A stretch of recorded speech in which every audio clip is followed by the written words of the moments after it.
नमस्कार, मैं हूं शंकर। न्यूज बाइस्कोप में आप सबों का स्वागत है। रेलवे से जुड़े एक मामले को लेकर बिहार की सियासत फिर गर्मा गई है, क्योंकि बिहार के पूर्व मुख्यमंत्री लालू प्रसाद यादव के खिलाफ सीबीआई जांच फिर से शुरू होने की सुगबुगाहट है और बिहार की सियासत अभी से गर्माने लगी है। आरजेडी और सहयोगी दलों ने इसे बदले की भावना से की गई कार्रवाई बताया है और केंद्र सरकार पर राजनीतिक फायदे के लिए जांच एजेंसियों के इस्तेमाल का आरोप दोहराया है। वहीं बीजेपी का कहना है कि सीबीआई किसी से पूछकर कार्रवाई नहीं करती। दिखाते हैं एक रिपोर्ट। सीबीआई ने 2018 में रेलवे परियोजनाओं के आवंटन में भ्रष्टाचार के आरोपों की जांच शुरू की थी। मई 2021 में बिहार के पूर्व सीएम लालू यादव के खिलाफ जांच बंद कर दी गई थी, लेकिन अब फिर से जांच शुरू कर दी गई है। जाहिर है इसके बाद बिहार में राजनीतिक बयानबाजी तेज हो गई है। राजद ने एक बार फिर से केंद्र सरकार पर लालू यादव को टारगेट करने के लिए जांच एजेंसियों के दुरुपयोग का आरोप लगाया है कि लालू जी या उनके परिवार को कहीं ना कहीं वेंडेटा के तहत टारगेट किया जा रहा है। और ये स्पष्ट है कि भारतीय जनता पार्टी समय समय पर सीबीआई के जांच को और सीबीआई को इस्तेमाल करती रही है। ये जब केस बंद हो गया फिर दोबारा खोलना, और वो भी जब माननीय राष्ट्रीय अध्यक्ष जी किडनी का ट्रांसप्लांट करा करके सिंगापुर में स्वास्थ्य लाभ ले रहे हैं। इस तरह की राजनीति भारतीय जनता पार्टी ही कर सकती है या भारतीय जनता पार्टी द्वारा पोषित जो एजेंसियां वो कर सकती है। वहीं सीबीआई की जांच पर जदयू की ओर से भी प्रतिक्रिया सामने आई है। जदयू प्रवक्ता सुनील कुमार सिंह ने कहा है कि सीबीआई ने अपनी विश्वसनीयता खो दी है। सीबीआई किसी तोते के समान केंद्रीय नेतृत्व के अधीन काम करती है। देखिए, सीबीआई को जितनी जांच करना है करे, लेकिन सीबीआई हाल के दिनों में अपनी विश्वसनीयता खो दी है। सीबीआई एक तोते की तरह केंद्रीय सरकार की एक कठपुतली बनकर रह गई है। फिर भी इस मामले में जो जांच करना है, जो कानूनी प्रक्रिया है, कानून अपना काम करे, उसमें हमें हस्तक्षेप नहीं करना है। राजद और जदयू के आरोपों के बाद भाजपा ने भी पलटवार किया है। भाजपा नेता मिथिलेश तिवारी ने कहा कि यदि किसी पर भ्रष्टाचार के आरोप हैं तो सीबीआई उन लोगों से पूछकर काम थोड़े न करेगी। अब सीबीआई आरजेडी से पूछ के अपना काम करेगी। इन लोग जो बोलते रहता है कि सीबीआई तोता है, जबकि बात सही है कि सीबीआई होता है।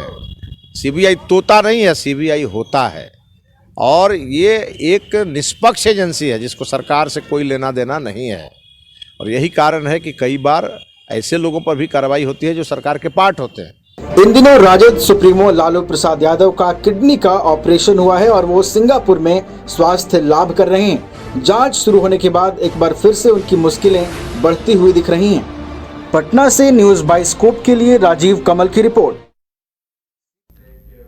और लालू के खिलाफ जांच शुरू होने की बात को लेकर एक बार फिर से बिहार की सियासत गर्मा गई है। ज्यादा जानकारी के लिए इस वक्त हमारे साथ हमारे संवाददाता प्रणव जुड़े हुए हैं। सीधे चलेंगे उनके पास। प्रणव, जाहिर सी बात है लालू यादव फिलहाल बीमारी का इलाज करा रहे हैं और ऐसे समय में अगर जांच शुरू हो रही है तो जाहिर सी बात है आरोप प्रत्यारोप तो होगा ही, लेकिन विपक्ष का भी ये कहना है कि सीबीआई किसी से पूछकर मामला दर्ज नहीं करती। तो जाहिर सी बात है ऐसे में लगता है ये वार पलटवार का दौर और तेज होगा। बिल्कुल, देखिए वार पलटवार का जो दौर है वो बिहार में अगर बात करें तो तेज हो चुका है और आने वाले समय में और तेज होगा, क्योंकि विपक्ष में इस वक्त बीजेपी है और एक तरह से कहें कि मजबूत विपक्ष है। केवल एक दल है विपक्ष में और पूरी मजबूती के साथ विपक्ष अपनी भूमिका भी निभा रही है। और मामला कोई भी हो, बिहार सरकार से जुड़ा हो या फिर नीतीश कुमार से जुड़ा हो, लालू प्रसाद यादव से जुड़ा हो, तेजस्वी यादव से जुड़ा हो, लगातार मुद्दा कोई भी हो, तंज कसने का काम लगातार कर रहे हैं। कहीं भी मौका मिल जा रहा है वहां पर वो लोग हमलावर हो रहे हैं।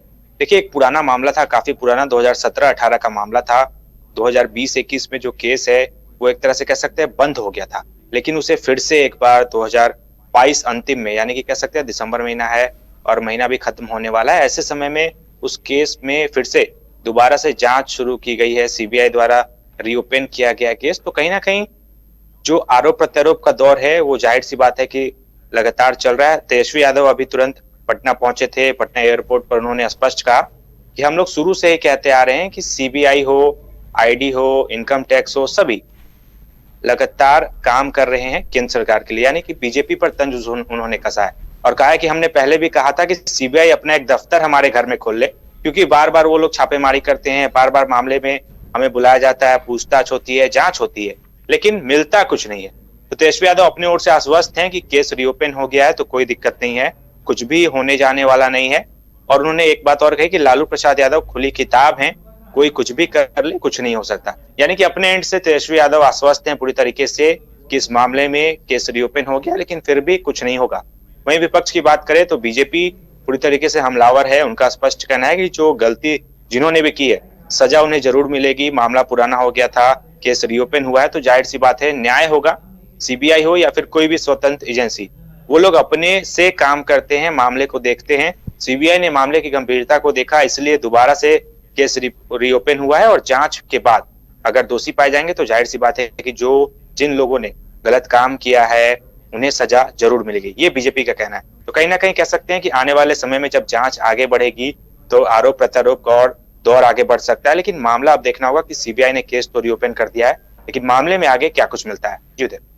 बिल्कुल प्रणव, लालू यादव का जो ये दौर था, लालू यादव जब रेल मंत्री हुआ करते थे तो उनके जो कार्यकाल को काफी प्रचारित प्रसारित किया गया था। बताया गया था कि रेलवे पहली बार मुनाफे में आ गया और जिस तरह से लालू यादव ने रेलवे को मुनाफे में लाया था, इसे लेकर उनके स्पेशल क्लासेस भी बड़े बड़े प्रबंधन संस्थानों में हुआ करते थे। अब अगर ऐसे में रेलवे में गड़बड़ी को लेकर मामला दर्ज होता है तो जाहिर सी बात है उन्होंने जो छवि बनाई है रेलवे को लेकर उस पर भी बड़ा असर पड़ेगा।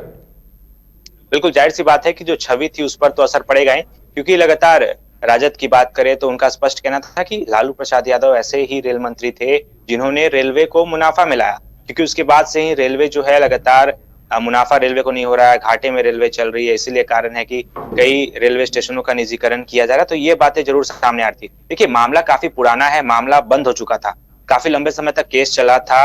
जब लालू प्रसाद यादव रेल मंत्री थे उस समय का मामला था, सीबीआई में मामला दर्ज हुआ था करीब 2017 के आसपास, और मामले में 3-4 साल सुनवाई भी हुई थी, लालू प्रसाद यादव की पेशी भी हुई थी, लेकिन मामला बंद हो गया था। केस कह सकते हैं कि एक तरह से बंद हो गया था, लेकिन फिर से सीबीआई ने रीओपन केस को किया है। तो कहीं ना कहीं कुछ साक्ष्य जरूर सीबीआई को मिले होंगे या फिर उनके पास कुछ ऐसे तत्व मिले होंगे जिसके बलबूते वो केस को आगे बढ़ाना चाहते हो। यही कारण है कि सीबीआई ने केस को रीओपन किया है। तो जाहिर सी बात है कि लालू प्रसाद यादव की एक जो छवि बनी हुई थी पूरे बिहार ही नहीं बल्कि देश में, विदेशों तक लोग उन्हें जानते थे कि ऐसे रेल मंत्री बने थे जिन्होंने रेलवे को फायदा में यानी कि मुनाफे में पहुंचाया था। उसके बाद से ही लगातार रेलवे में कह सकते हैं कि रेलवे जो है वो घाटे में चल रहा था। तो कहीं ना कहीं एक बड़ी बात है। अब देखना होगा कि जांच जब चलेगी उसके बाद क्या लालू प्रसाद यादव दोषी पाए जाते हैं या नहीं, उसके बाद ही कुछ कहना होगा। लेकिन एक कह सकते हैं कि सवाल तो जरूर उठने लगे हैं, लोग अब सोचने भी लगे हैं, जिन्होंने मुनाफा में पहुंचाया था उन्होंने लूटा भी है। तो कहीं ना कहीं ये गंभीर मामला है। अब देखना होगा कि जब जांच आगे बढ़ेगी प्रणव, तो ये देखने वाली बात ये होगी कि आगे अब इस पर क्या होता है, सीबीआई कहां तक क्या कुछ कार्रवाई करती है। बात करेंगे कोरोना की, तो कोरोना संक्रमण को लेकर बिहार में अलर्ट के बीच 4 विदेशी यात्रियों को कोरोना पॉजिटिव पाया गया। गया एयरपोर्ट पर आरटी-पीसीआर जांच के दौरान कोरोना संक्रमित होने की पुष्टि हुई है। कोरोना संक्रमित यात्रियों में एक थाईलैंड, 2 इंग्लैंड और एक म्यांमार का निवासी बताया जा रहा है। कोरोना पॉजिटिव यात्री बोधगया में होने वाले बौद्ध धर्मगुरु दलाई लामा के कार्यक्रम में हिस्सा लेने गया पहुंचे हैं। 29, 30 और 31 दिसंबर को दलाई लामा का कार्यक्रम होना है। Civil surgeon doctor Ranjan Singh ने बताया कि सभी संक्रमित विदेशी नागरिकों को उनकी तरफ से बुक कराए गए होटलों में ही आइसोलेट फिलहाल कर दिया गया है।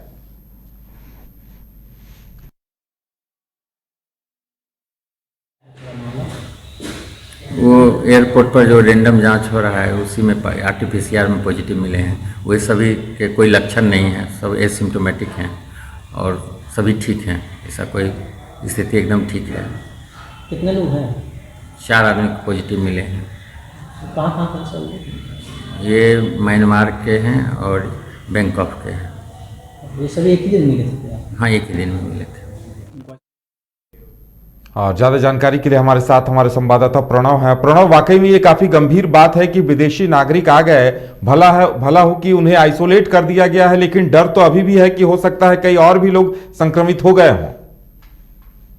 बिल्कुल, देखिए जाहिर सी बात है कि जब लोग आए उनका कोविड टेस्ट भी हुआ, और टेस्ट देखिए आरटी-पीसीआर हुआ था। जो जानकारी मिल रही है कि आरटी-पीसीआर टेस्ट हुआ था, यानी कि रिपोर्ट आने में समय लगता है। ऐसे में जो यात्री वहां से आए थे वो लोग कई जगहों पर गए होंगे, कई लोगों से उन्होंने मुलाकात की होगी। ऐसे में संक्रमण का जो खतरा है वो अब जरूर बढ़ गया है। 4 लोग कोरोना पॉजिटिव जरूर पाए गए हैं, लेकिन गया का जो आंकड़ा है वो 11 पहुंच चुका है। वहां के सिविल सर्जन ने जानकारी दी है कि अब तक कुल 11 कोरोना पॉजिटिव मामले वहां पर पाए गए हैं। देखिए, सबसे राहत की बात कल तक ये थी कि प्रतिदिन 40 से 50 हजार के बीच सैंपल जांच किए जा रहे थे, लेकिन संक्रमित मरीजों की संख्या नहीं मिल रही थी, यानी कि शून्य कह सकते हैं कि कोविड संक्रमित लोग मिल रहे थे। लेकिन जिस तरीके से कल और आज की बात करें तो जो जांच रिपोर्ट आई है उसके बाद जिस तरीके से कोरोना संक्रमित लोग मिले हैं, खासकर विदेश से आ रहे लोग, तो ऐसे में कहीं ना कहीं लोगों के मन में एक डर जो है वो जरूर बढ़ गया है। खासकर गया की बात करें या फिर पूरे बिहार की बात कर लें, क्योंकि देखिए अब तक कल तक या परसों तक की बात करें तो बिहार समेत पूरे जो लोग हैं वो काफी आश्वस्त थे कि कोरोना संक्रमण फिलहाल ज्यादा नहीं है। हालांकि कुछ लोग गाइडलाइंस का पालन भी जरूर कर रहे थे, कुछ लोग खुद अपने स्वास्थ्य का ख्याल रखते हुए मास्क और इन सभी चीजों का प्रयोग कर रहे थे। लेकिन जिस तरीके से कोरोना विस्फोट हुआ है गया में, 11 लोग संक्रमित हुए हैं जिसमें खासकर विदेशी लोग शामिल हैं, तो ऐसे में कहीं ना कहीं अब गया प्रशासन के लिए भी एक बड़ी जवाबदेही जिम्मेदारी बढ़ गई है कि वो लोग जहां जहां आए थे, जहां पर गए थे, उन सभी लोगों का कोविड टेस्ट होगा। और इसके साथ ही साथ तमाम वैसे लोग जो उस फ्लाइट में वहां पर पहुंचे थे उनकी ट्रैकिंग की जाएगी, उन सभी का जांच किया जाएगा। उसके बाद देखना होगा कि आंकड़ा कितना बढ़ सकता है। लेकिन इतना तय है कि जो लोग आए हैं जिनके कारण संख्या कोविड की बढ़ी है वो अभी और बढ़ेगी, कम नहीं हो सकती है। क्योंकि देखिए 11 लोग संक्रमित हो गए हैं कोरोना से। हालांकि 11 में 9 लोग ऐसे हैं जिन्हें किसी प्रकार का कोई लक्षण नहीं दिख रहा है, लेकिन जांच में वो पॉजिटिव पाए गए हैं। वहीं जो 2 अन्य लोग हैं उनके स्वास्थ्य की बात करेगा तो थोड़ी ठीक नहीं है, तबियत उनकी जरूर बिगड़ी है। सभी को आइसोलेट कर दिया गया है, दवा लगातार दिया जा रहा है। किट राज्य सरकार की तरफ से, स्वास्थ्य विभाग की तरफ से बनाई गई है, वो किट सभी को अवेलेबल कराई गई है और लगातार निर्देश दिया गया कि आप लोग दवा खाएं। होटल में ही क्वारंटाइन कर दिया गया उन्हें, बाहर निकलने की फिलहाल इजाजत नहीं है। इसके साथ जो तमाम लोग आए थे उन लोगों की ट्रेसिंग चल रही है, उन लोगों का भी जांच होगा। उसके बाद देखना होगा कि आंकड़ा कितना बढ़ सकता है। लेकिन कहीं ना कहीं एक डराने की बात जरूर सामने आई है कि एक दिन में कल तक अगर बात करें कि कोरोना पॉजिटिव मरीजों की संख्या शून्य थी। चलिए प्रणव, ये देखने वाली बात ये होगी कि सरकार कैसे नियंत्रित करती है। और वाकई में ये सरकार के लिए भी एक बड़ी चुनौती है कि गया में इस तरह का आयोजन हो रहा है जहां काफी संख्या में विदेशी पार्टिसिपेंट्स वहां भाग लेने के लिए पहुंच रहे हैं, प्रतिभागी आ रहे हैं, तो वाकई में ये सरकार के लिए एक चुनौती होगी।